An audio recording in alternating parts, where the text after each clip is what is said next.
Have you ever made a decision that completely changed your life? I mean, one of those moments where you say yes to something without thinking, and suddenly your entire world flips upside down? That happened to me 3 years ago when my boss, Margaret Thompson, walked into my cubicle on a rainy Tuesday morning and said those 6 words that would transform everything. Daniel, you'll fit the role perfectly. I had no idea what she meant. I had absolutely no clue that by Friday afternoon, I would be wearing a pencil skirt, heels, and answering phones as Danielle Robertson, the new executive secretary to the CEO. Let me back up because this story needs proper context. My name is Danielle Robertson, though these days most people at Henderson and Associates know me by a different name entirely. I'm 32 years old, standing at 5 feet 8 inches, which I later discovered was absolutely perfect for women's clothing sizes. Before all of this happened, I worked as a junior accountant in a mid-sized consulting firm in downtown Chicago. Nothing glamorous, nothing exciting. Just spreadsheets, coffee breaks, and the occasional office birthday cake. I lived alone in a small apartment in Wicker Park, had a cat named Biscuit, and my biggest weekend thrill was trying new restaurants or catching a movie. Pretty ordinary existence, if you ask me. The firm itself was traditional in every sense of the word. Dark wood paneling, leather chairs in the conference rooms, and a dress code that demanded business formal every single day.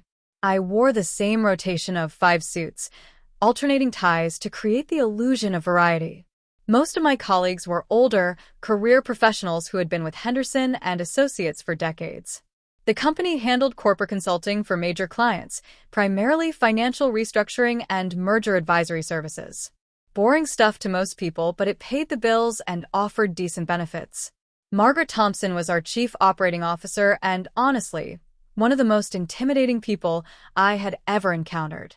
She was in her late 50s, always impeccably dressed in designer suits, with silver hair pulled back in a tight bun. Her heels clicked against the marble floors like a countdown timer, and everyone knew when she was approaching. She had this way of looking at you that made you feel simultaneously evaluated and found wanting. In my 3 years at the firm, I had maybe spoken to her directly 5 times, and each conversation lasted less than 30 seconds. She was not someone who wasted time on pleasantries or small talk. That Tuesday morning started like any other. I arrived at 7:30, grabbed my usual large coffee from the lobby cafe, black with 2 sugars, and settled into my cubicle on the 4th floor. My desk faced a window that looked out over the Chicago River, which was one of the few perks of my otherwise unremarkable workspace. I had just opened my email when I heard those unmistakable footsteps. Click, click, click. Everyone within earshot immediately straightened up, suddenly very focused on their computer screens. Danielle Robertson. Her voice cut through the ambient office noise like a knife. Not a question, a statement. I spun around in my chair so fast I nearly spilled my coffee all over my keyboard. Yes, Mrs. Thompson? I stood up immediately, smoothing down my tie even though it was perfectly straight. She looked me up and down with those sharp green eyes, the kind of assessment that made you want to check if your shirt was tucked in properly. Come with me to my office. We need to discuss something urgent. My heart started hammering. In 3 years, I had never been summoned to the executive floor. That was where the partners had their offices, where decisions about careers were made, where people either got promoted or quietly let go. I grabbed my phone and followed her to the elevator, very aware that every single person on the floor was now watching us. Margaret didn't say a word during the elevator ride. She just stood there, arms crossed, staring at the floor numbers as they climbed. 5th floor. 6th floor. 7th floor. Her office was exactly what you would expect. A corner office, floor-to-ceiling windows, a massive mahogany desk that probably cost more than my car, and abstract art on the walls that I pretended to understand. She gestured to one of the chairs facing her desk, and I sat down, trying not to look as nervous as I felt. Daniel, I'm going to be direct with you, because we don't have much time. She settled into her leather chair and folded her hands on the desk. Are you familiar with a Rothschild account? I nodded. Everyone in the firm knew about Rothschild Industries. They were our largest client, worth something like $40 million in annual revenue to Henderson and Associates. They were also notoriously demanding and had a reputation for churning through consulting firms like tissues. Their CEO, Jonathan Rothschild, is coming for a week-long visit starting Monday. He'll be working directly from our offices while overseeing a major restructuring project. This is standard procedure for an account of this magnitude. She paused, and I could tell something significant was coming. However, there's been a complication. I waited, having no idea where this conversation was going. His executive assistant, Patricia, was scheduled to accompany him. She handles everything. His schedule, his calls, his correspondence, his meals, his travel arrangements. Everything. She's been with him for 15 years. Margaret's expression tightened slightly. She fell yesterday and broke her hip. She'll be in recovery for at least 3 months. That's terrible, I said, genuinely sympathetic. It's a disaster, Margaret corrected.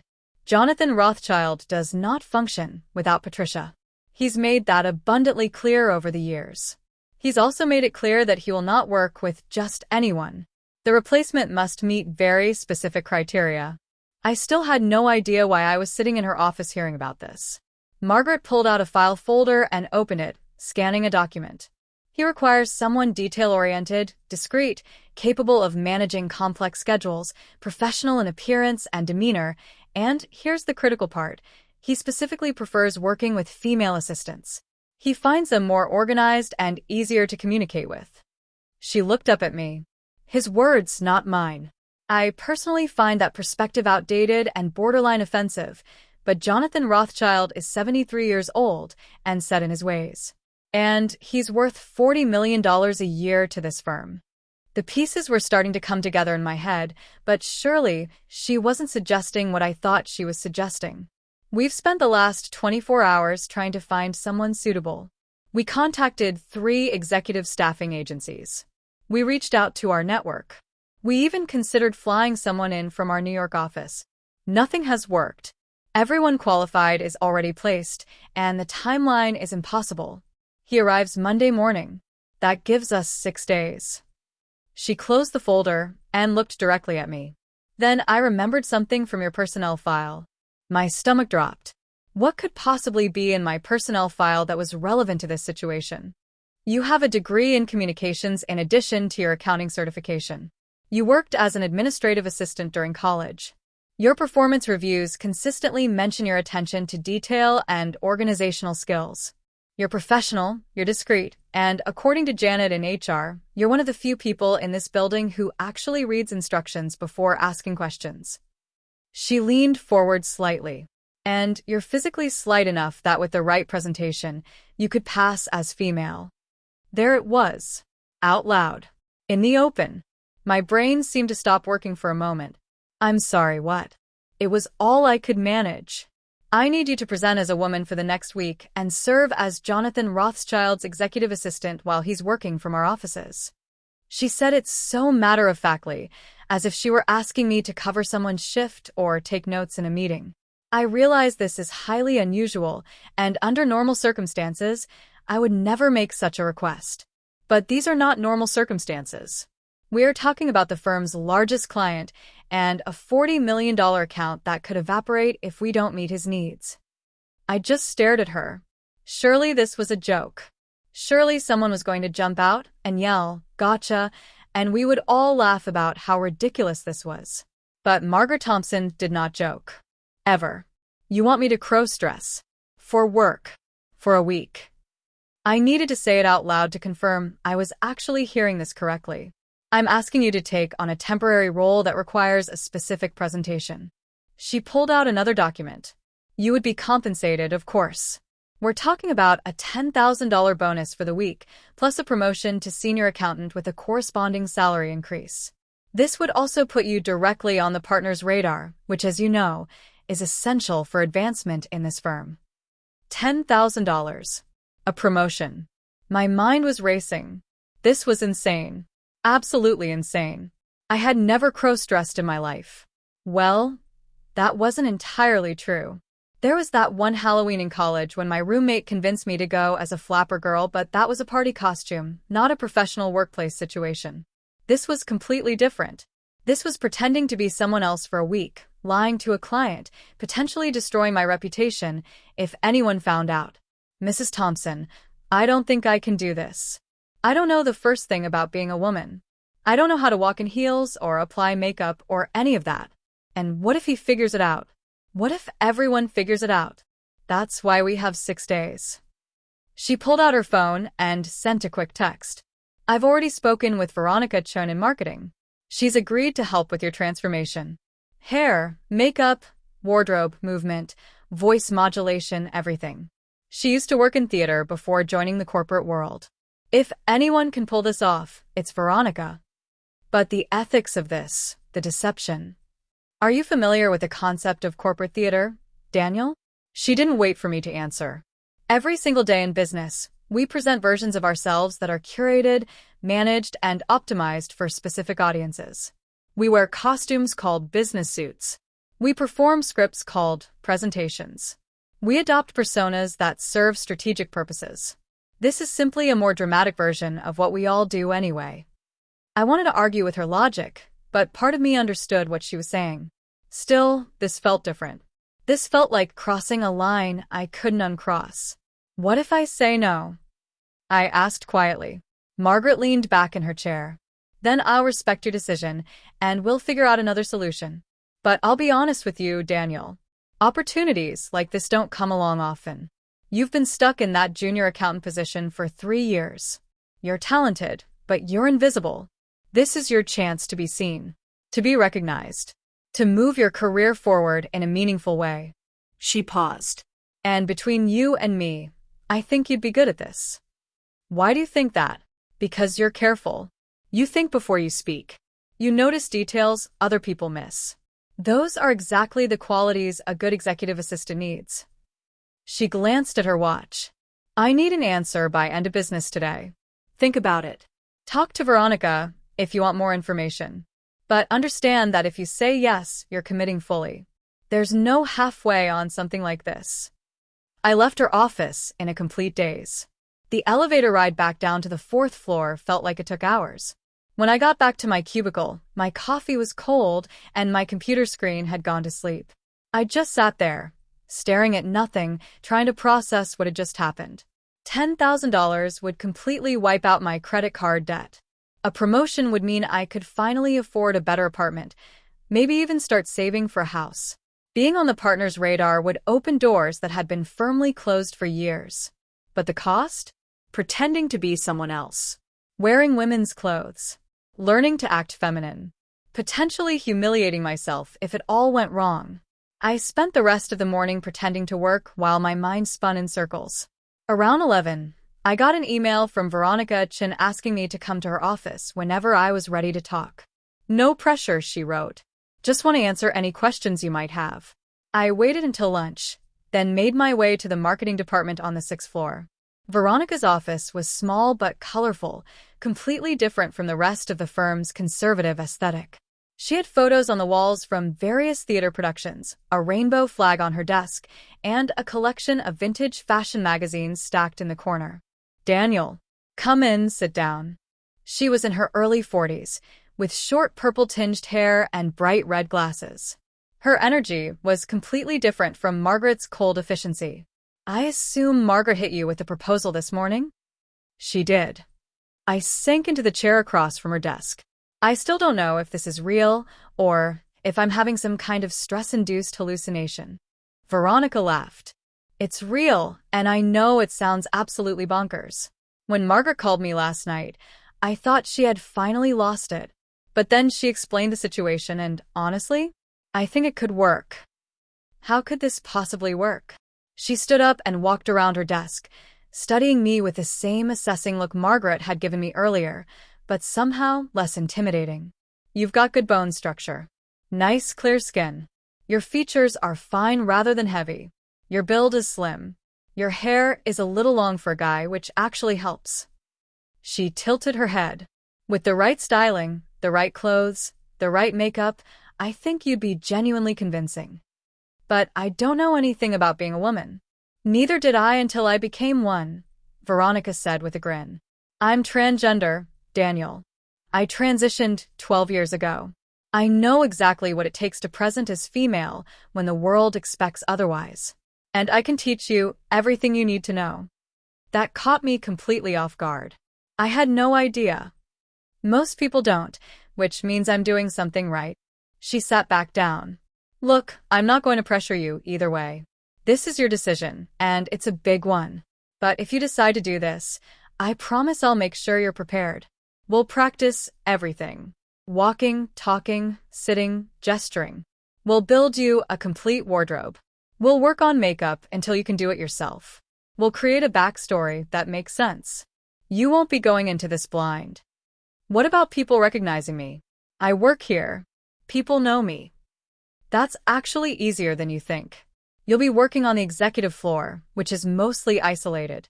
The partners and senior staff don't interact much with the regular employees.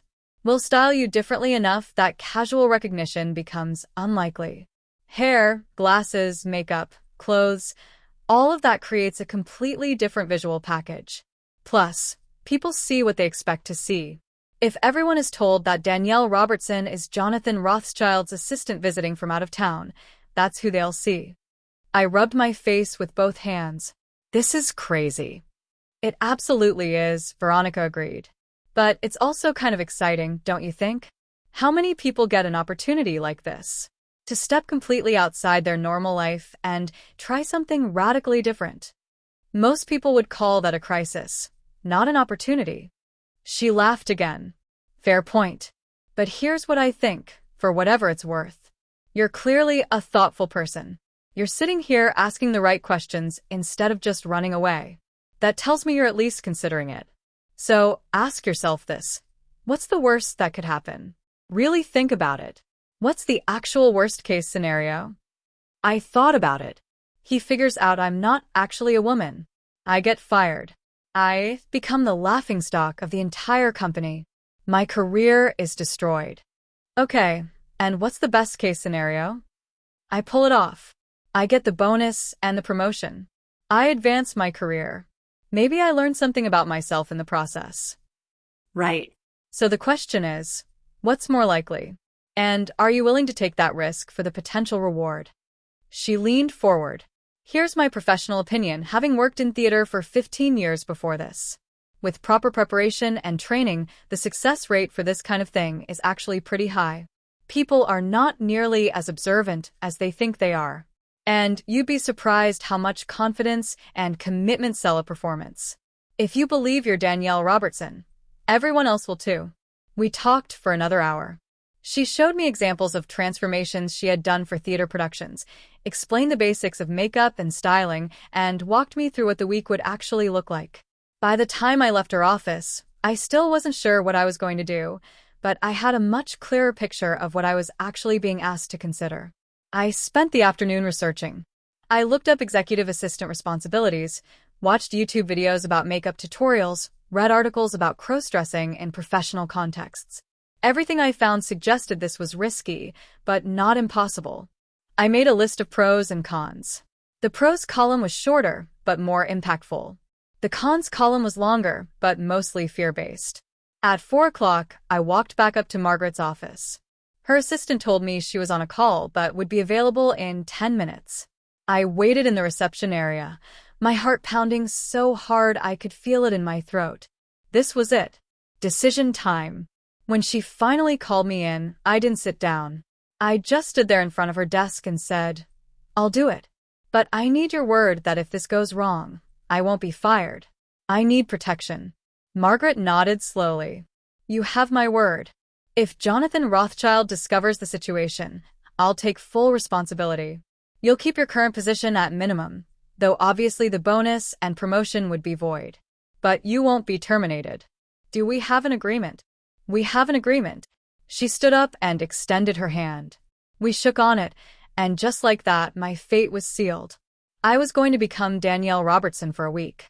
I was going to wear dresses and heels and makeup. I was going to pretend to be someone completely different. I was either making the best decision of my career or the worst mistake of my life. Only time would tell which one it was. That evening, I went home to my apartment and just sat on my couch for a long time, staring at nothing. Biscuit jumped up next to me, purring and demanding attention. I scratched behind her ears and tried to wrap my head around what I had just agreed to do. "What do you think, Biscuit? Am I completely insane?" She just purred louder and headbutted my hand, which I took as either approval or indifference. Cats are hard to read that way. I couldn't tell anyone. That was part of the agreement. This had to stay completely confidential. No friends, no family, no social media. For the next week, I would be living a double life, and only a handful of people would know the truth. That isolation felt heavy, knowing I was about to go through something this significant without my normal support system. I barely slept that night. My mind kept racing through everything that could go wrong, every possible way this could blow up in my face. But underneath the anxiety, there was something else. Something I didn't expect. A tiny spark of curiosity. What would it actually be like? How would it feel to present as female? Would I be convincing? Would I look ridiculous? Part of me genuinely wanted to know. Wednesday morning, I received a detailed email from Veronica. Schedule, locations, what to bring, what to expect. We were starting immediately. No time to waste. First stop was a consultation with a stylist named Raymond at an upscale salon in the Gold Coast. Veronica would meet me there at 10. I called in sick to work, which felt dishonest, but was technically necessary. Then I drove to the salon, my hands shaking slightly on the steering wheel. This was really happening. No more hypotheticals. No more what-ifs. I was doing this. Raymond turned out to be a tall, elegantly dressed man in his 60s with perfectly styled silver hair and an accent I couldn't quite place. He looked me over with a professional eye, walking around me in a circle, occasionally reaching out to touch my hair or tilt my face toward the light. "Veronica told me about your situation," he said quietly. "Very unusual, but not impossible. You have good raw material to work with. The hair needs shaping and probably some highlights to soften your look. The eyebrows need significant work. Skin is good, which helps. Overall, I think we can create something quite convincing." For the next 3 hours, I sat in that salon chair while Raymond worked his magic. He cut and styled my hair into a shoulder-length layered look with subtle highlights that added dimension and movement. He shaped my eyebrows, which hurt more than I expected, transforming them from straight masculine lines to softer, more arched shapes. He gave me a facial treatment that left my skin feeling smoother than it ever had before. By the time he was done, I looked like a different person even without makeup. Veronica arrived just as Raymond was finishing. She studied me carefully, then broke into a huge grin. "Oh, this is going to work. This is definitely going to work. Daniel, look at yourself." I turned to face the mirror fully, and honestly, I didn't recognize the person staring back at me. The haircut alone changed my entire face shape, making me look softer and more approachable. The eyebrows opened up my eyes in a way I never would have expected. I looked younger somehow, and definitely more androgynous. "Now we shop," Veronica announced. The next stop was a boutique on Michigan Avenue that Veronica apparently frequented. The owner, Simone, was clearly in on the situation. She took one look at me and immediately started pulling items from racks with practiced efficiency. Blouses, skirts, dresses, blazers. Everything in neutral tones with classic cuts. "Executive assistant needs to be professional but not flashy," Simone explained as she hung items in the dressing room. "You want to fade into the background while still looking polished. Think classic, timeless, appropriate." For the next 2 hours, I tried on what felt like hundreds of outfits. Some worked, some didn't. Some felt uncomfortable, some felt surprisingly natural. Veronica and Simone debated colors and cuts and styles, building a complete work wardrobe that would get me through the week without repeating outfits. The most challenging part was the shoes. Heels were completely foreign to me. I wobbled, I stumbled, I nearly twisted my ankle twice. But Simone was patient, showing me how to walk heel to toe, how to keep my weight centered, how to take smaller steps. By the end of the session, I could walk across the boutique without looking like a baby giraffe learning to stand. Thursday was makeup day. Veronica came to my apartment with what looked like an entire cosmetics store in a rolling suitcase. She spent the morning teaching me the basics: foundation, concealer, powder, blush, eyeshadow, eyeliner, mascara, lipstick. Each product had a specific purpose, a specific application technique, a specific order. The goal is to look polished but natural, she explained as she demonstrated on one side of my face while I practiced on the other. You're not going for dramatic or glamorous. You're going for a professional woman who takes care of her appearance. Subtle enhancement, not transformation. It was harder than I expected. My hands weren't steady.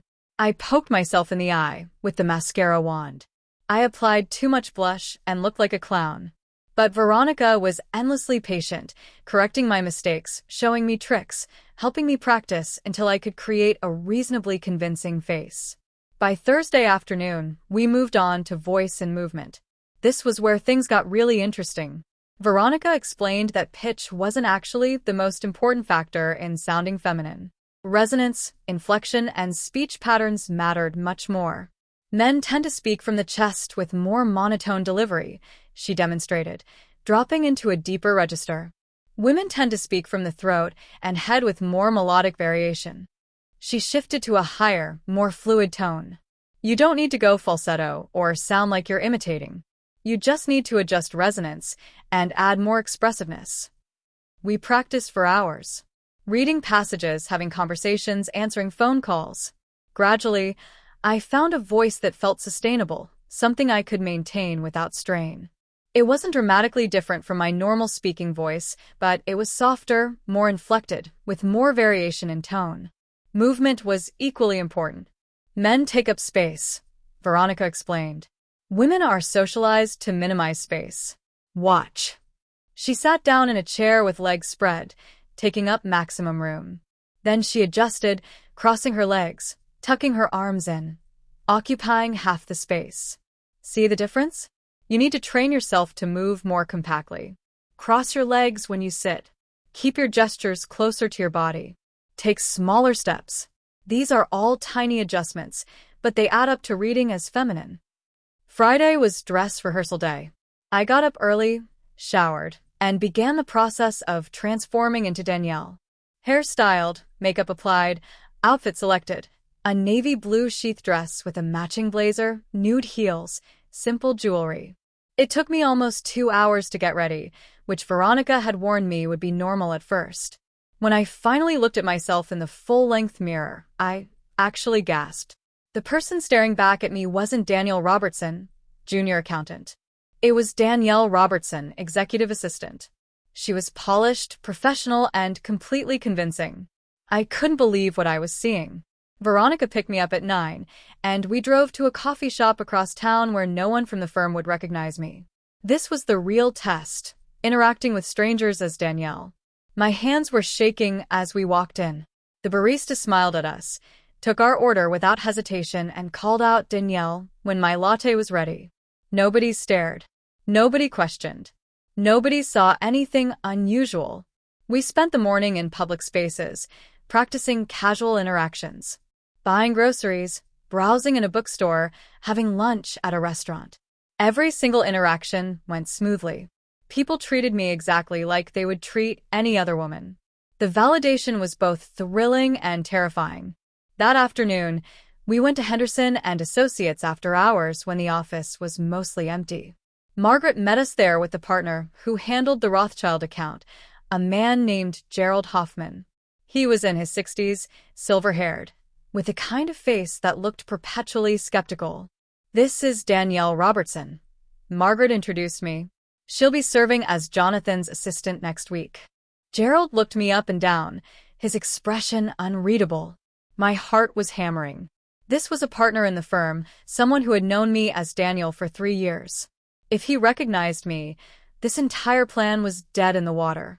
After what felt like an eternity, he nodded. Patricia's replacement? Temporary placement, Margaret confirmed. She comes highly recommended. Fine. Make sure she understands Jonathan's expectations. He's particular. Gerald turned and walked away without another glance. I nearly collapsed with relief. Veronica squeezed my arm.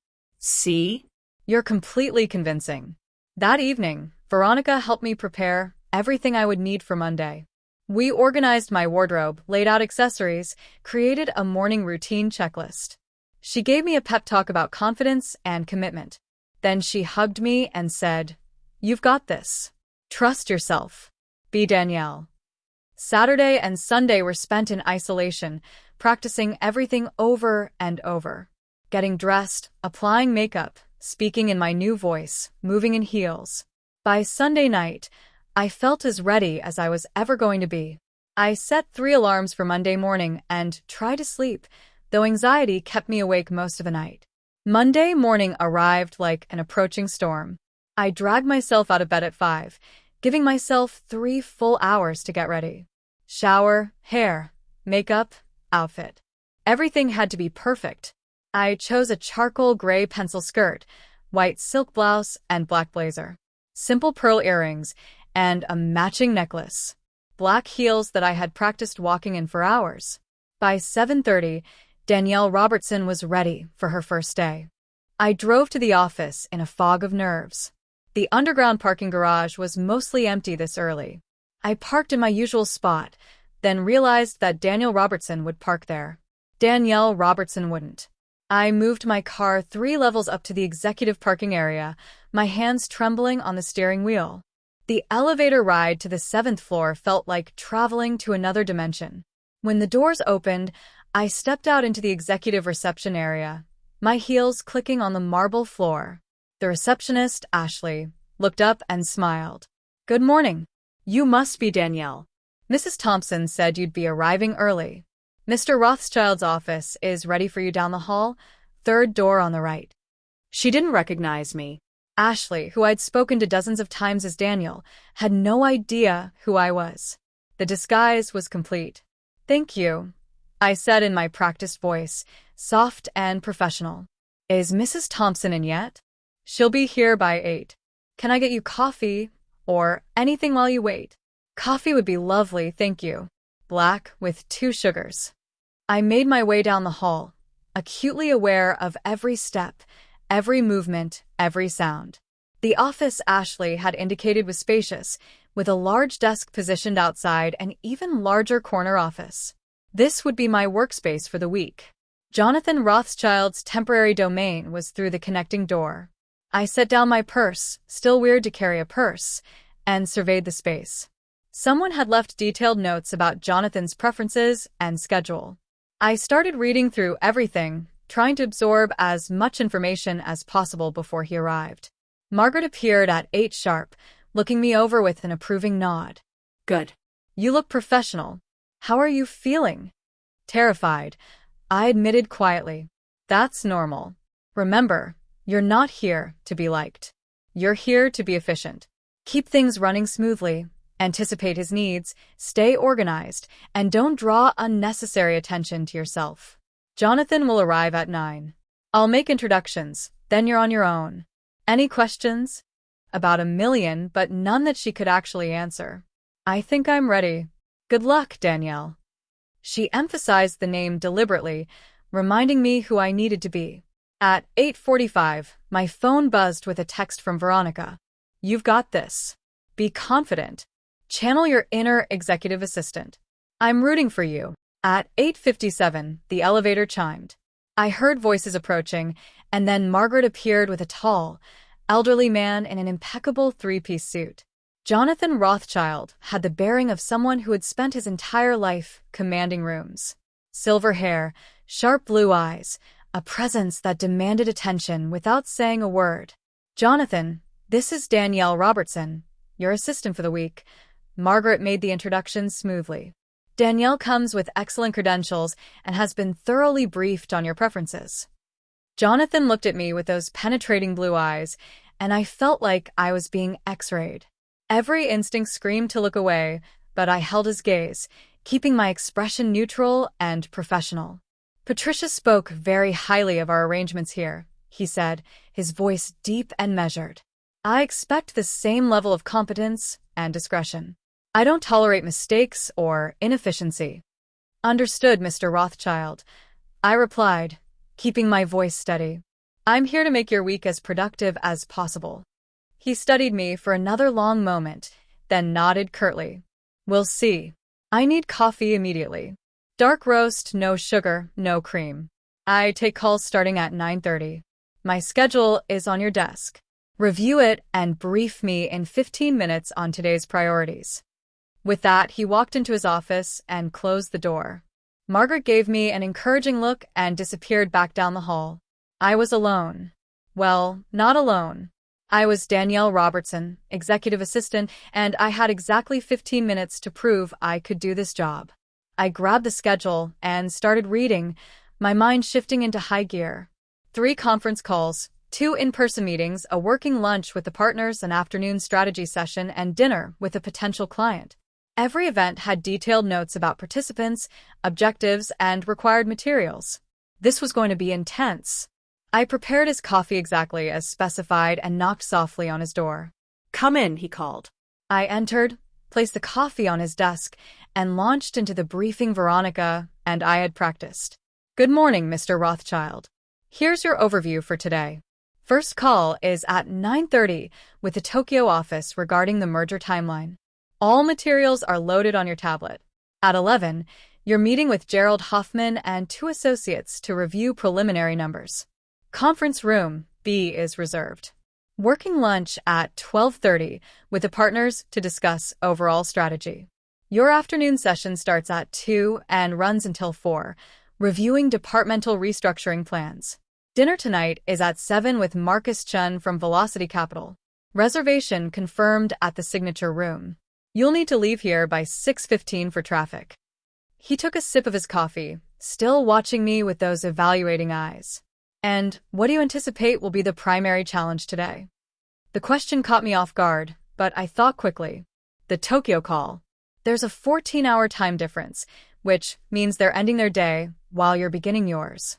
If any issues arise, real-time problem-solving will be complicated. I'd recommend having contingency plans ready before the call begins. A slight smile touched his lips, the first break in his stern demeanor. Reasonable assessment. Prepare 3 alternative timelines for review before 9:30. Anything else? Your dinner guest prefers bourbon, specifically Pappy Van Winkle, if available. I'll call ahead to confirm the restaurant has it stocked. The smile widened fractionally. Patricia used to handle details like that. You've done your research. That's my job, Mr. Rothschild. He nodded dismissively, and I left his office, closing the door softly behind me. My hands were shaking again, but this time from adrenaline rather than fear. I had just survived the first real interaction. He hadn't questioned my identity, hadn't seemed suspicious, hadn't treated me any differently than he would any other assistant. This might actually work. The rest of Monday passed in a blur of activity. Answering calls, managing his schedule, coordinating with various departments, ensuring everything ran like clockwork. Jonathan was demanding but not cruel, precise but not impossible. He expected excellence, and as long as you delivered, he left you alone to work. I found myself falling into a rhythm, anticipating what he needed before he asked, staying 2 steps ahead of potential problems. By 6 o'clock, I was exhausted. My feet ached from the heels. My face felt weird from the makeup. But I had survived an entire day as Danielle Robertson, and nobody had questioned anything. As I was packing at my desk, preparing to head home, Jonathan emerged from his office. "Adequate work today, Danielle. Same time tomorrow." "Thank you, Mr. Rothschild. Have a pleasant dinner." He paused at the elevator, glancing back. "Patricia was with me for 15 years. I don't expect you to match that level of familiarity in a week. But you're off to a reasonable start. Don't let it slip." Then he was gone, leaving me alone in the executive suite.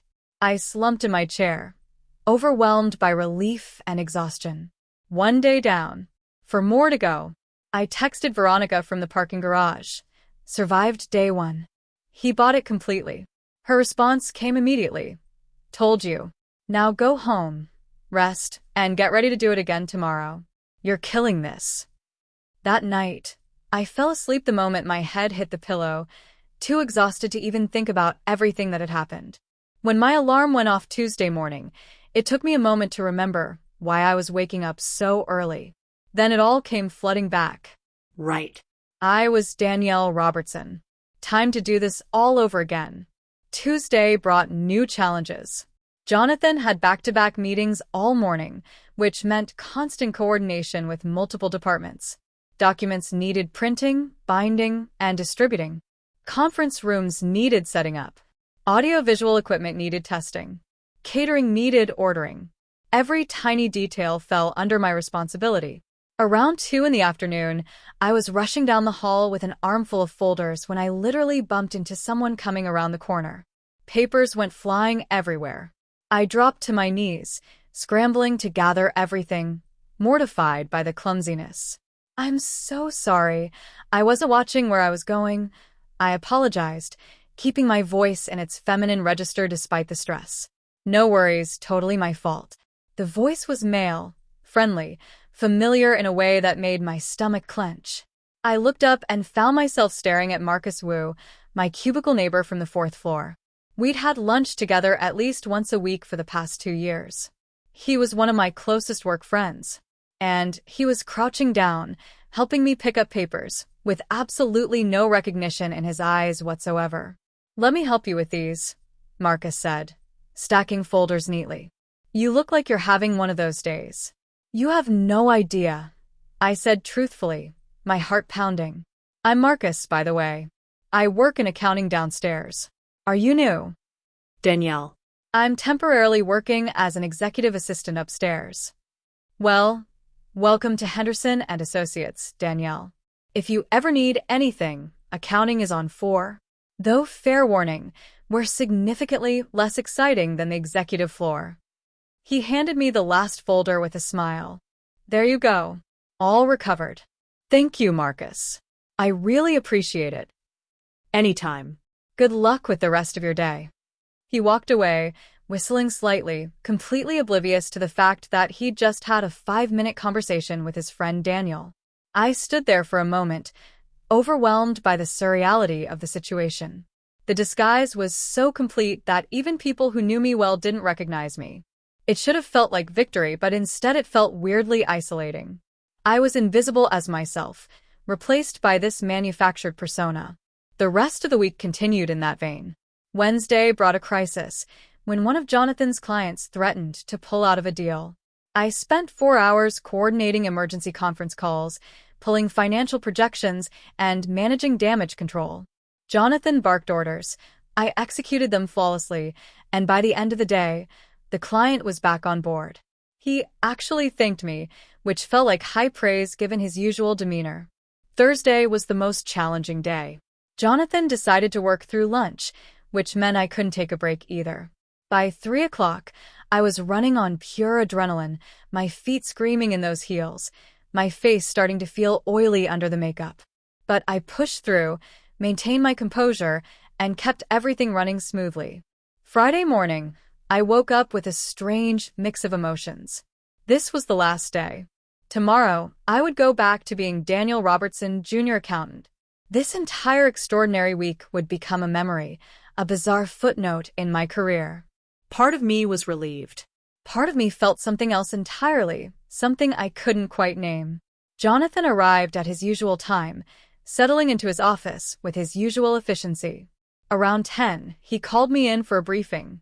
I ran through his schedule, confirmed details, and was about to leave when he stopped me. "Danielle, before you go, I wanted to say that this week has exceeded my expectations." He was still seated at his desk, fingers steepled, looking at me with those sharp blue eyes. Patricia's absence created a significant problem, and I was skeptical about any replacement. "But you've proven yourself more than capable. You're organized, you're proactive, you're discreet, and you don't waste my time with unnecessary questions.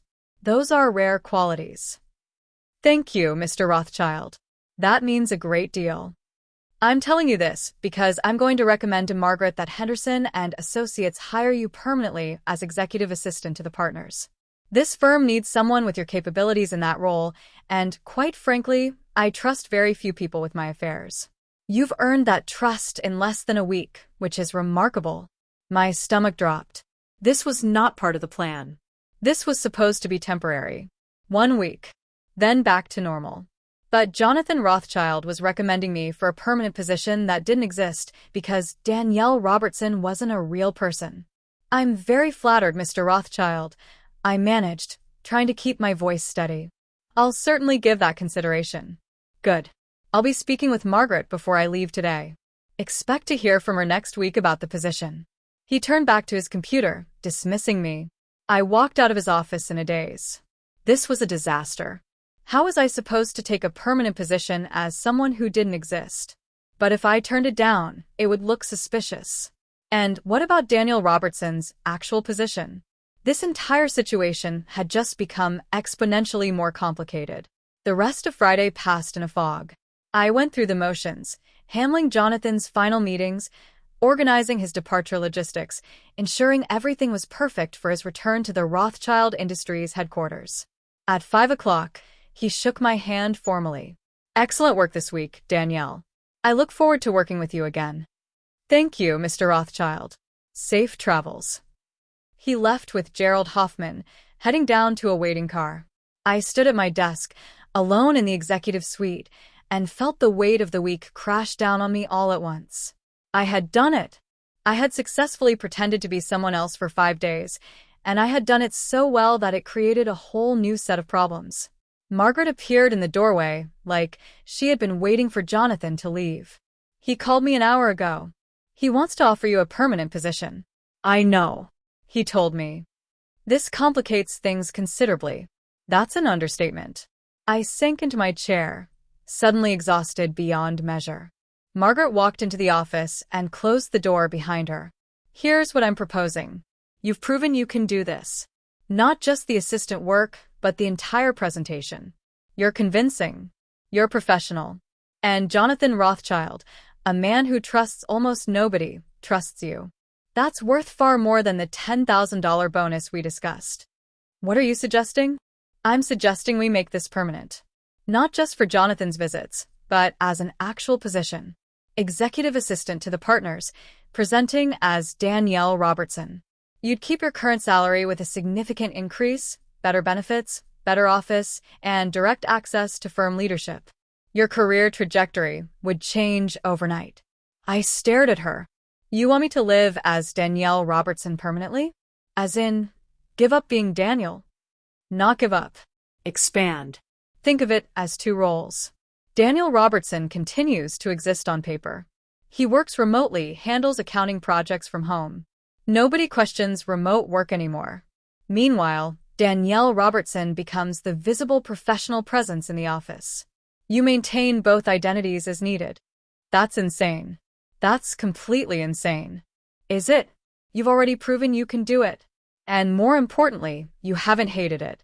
I've been watching you this week, Danielle. You've been more confident, more engaged, more present than I've ever seen Danielle Robertson. Something about this role suits you. Her words hit harder than I expected because she wasn't entirely wrong. There had been moments this week where being Danielle felt natural in ways that surprised me. The attention to detail, the organizational skills, the interpersonal dynamics, all of it played to strengths I didn't even know I had.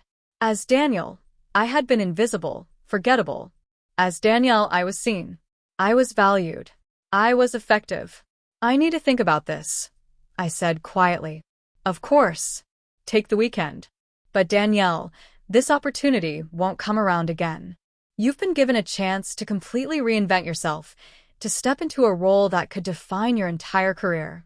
Don't let fear hold you back from something potentially extraordinary.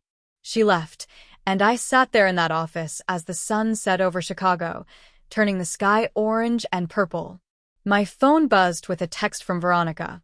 Heard you crushed it this week. Drinks tomorrow to celebrate. I typed back, definitely. I need to talk to you about something.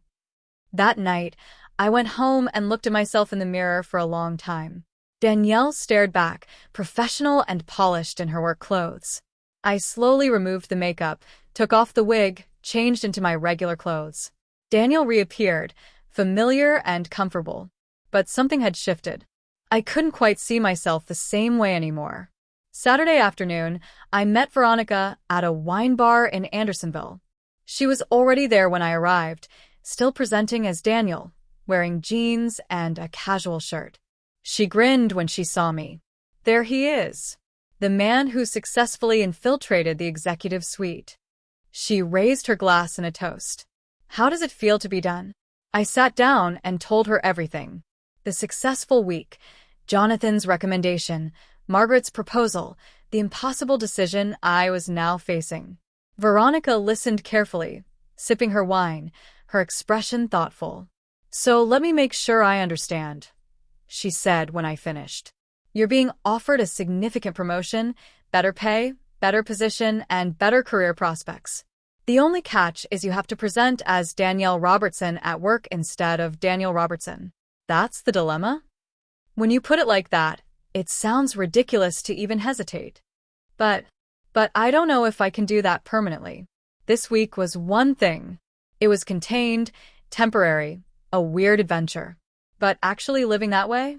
That's completely different. That's fundamentally changing who I am. Veronica leaned forward. Or maybe it's revealing who you actually are. Can I ask you something personal? And I want you to really think about the answer. When you were Danielle this week, did any part of you enjoy it? Not just the job, but the actual experience of presenting as female. I didn't answer immediately because I wanted to be honest with myself.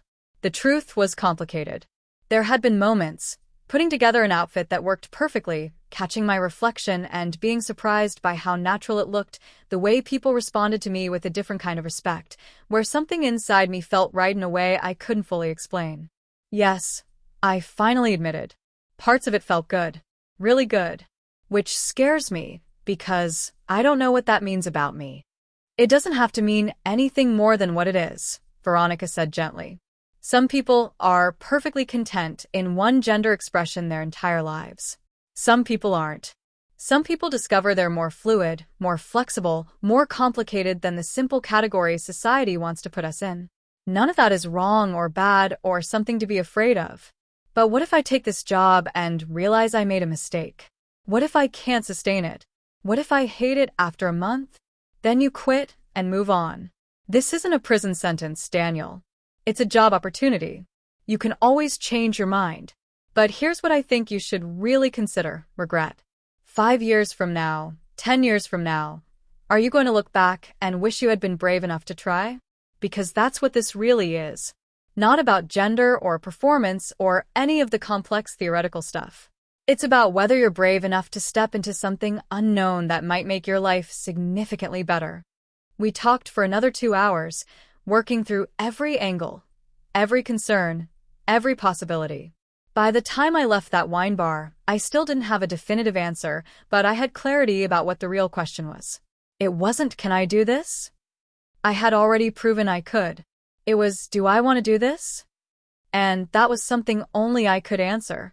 Sunday was spent alone thinking. I walked around the city, sat in coffee shops, people watched.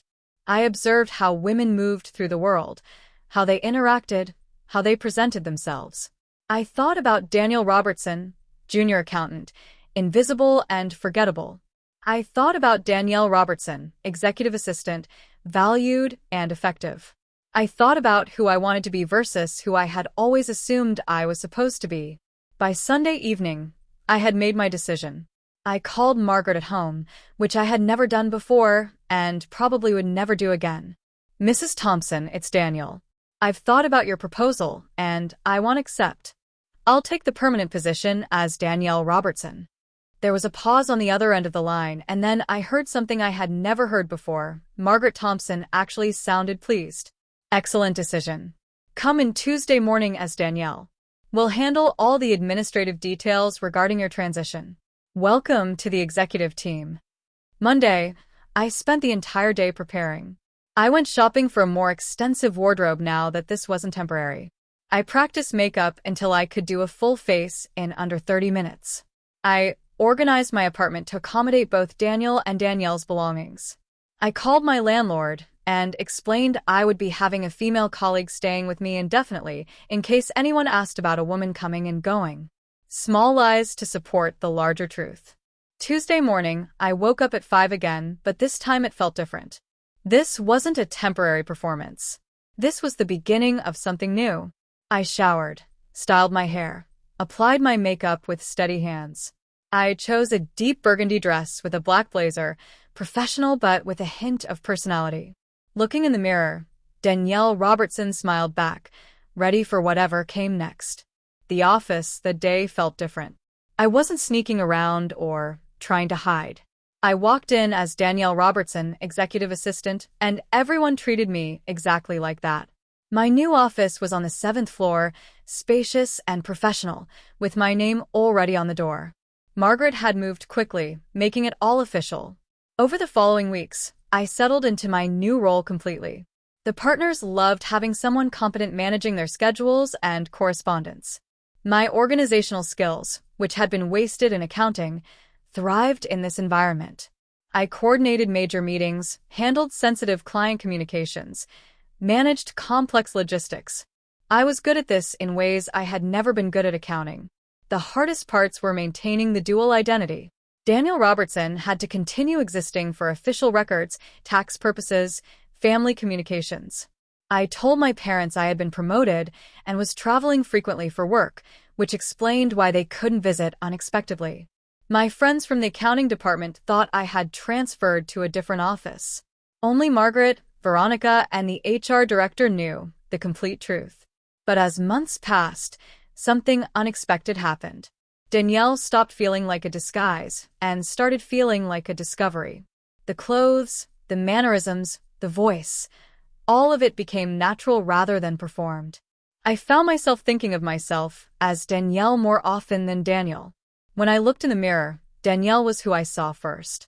6 months into my new position, Veronica and I met for coffee. She studied me across the table with an appraising look. "You know what I notice?" she said. "You're happier. Genuinely happier.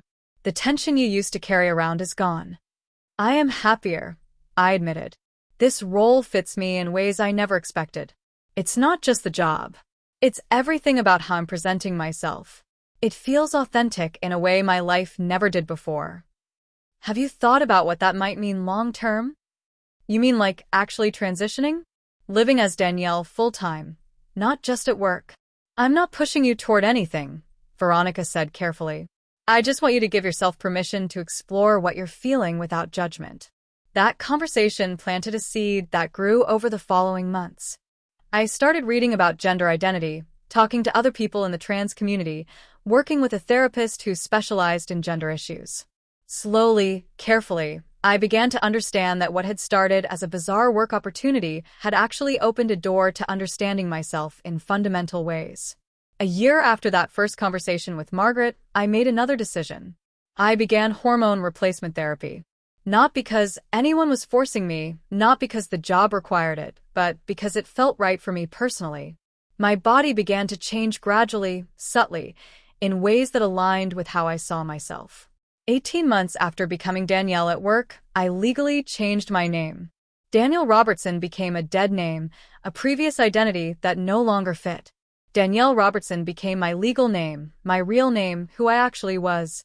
The firm was supportive throughout. Margaret, despite her initial cold demeanor, became an unexpected advocate. She made sure I was protected from discrimination, that my transition was respected, that I had the support I needed.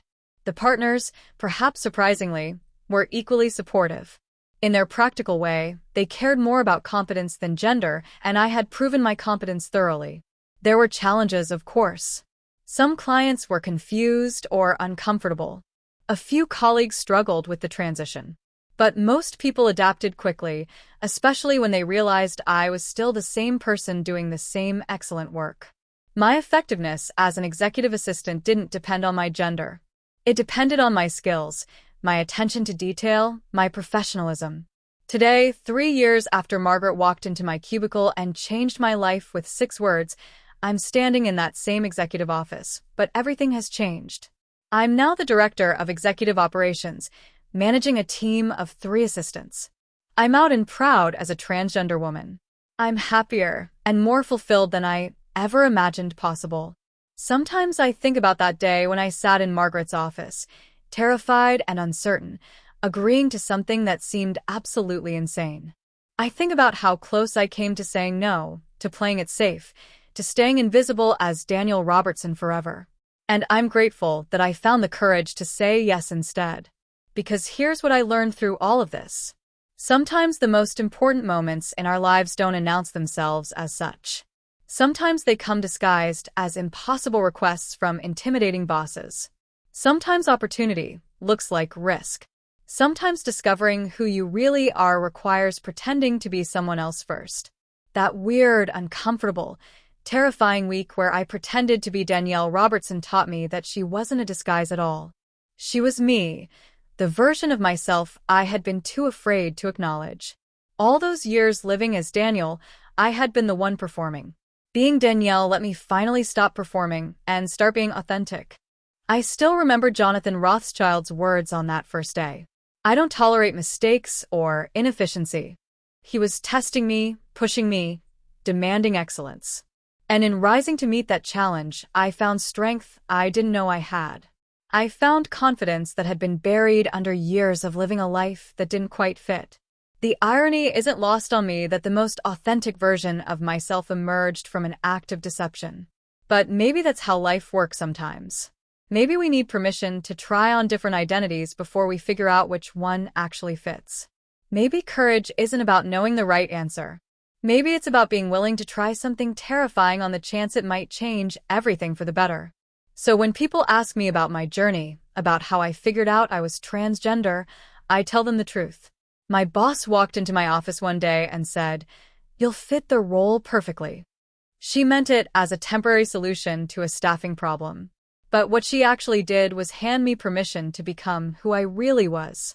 She gave me a role that fit better than any I had ever played before.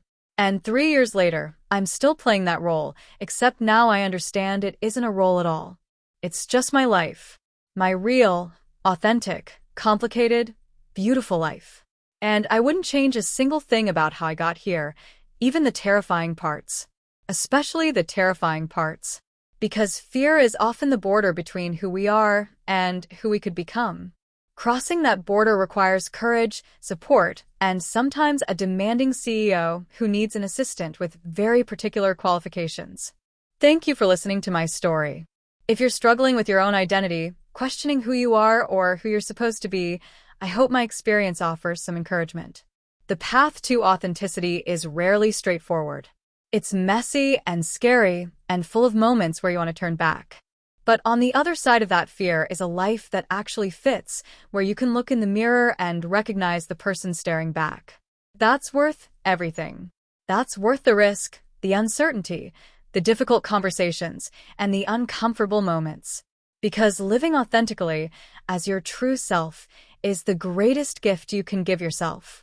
And sometimes, just sometimes, that journey begins with a boss saying 6 simple words that change absolutely everything.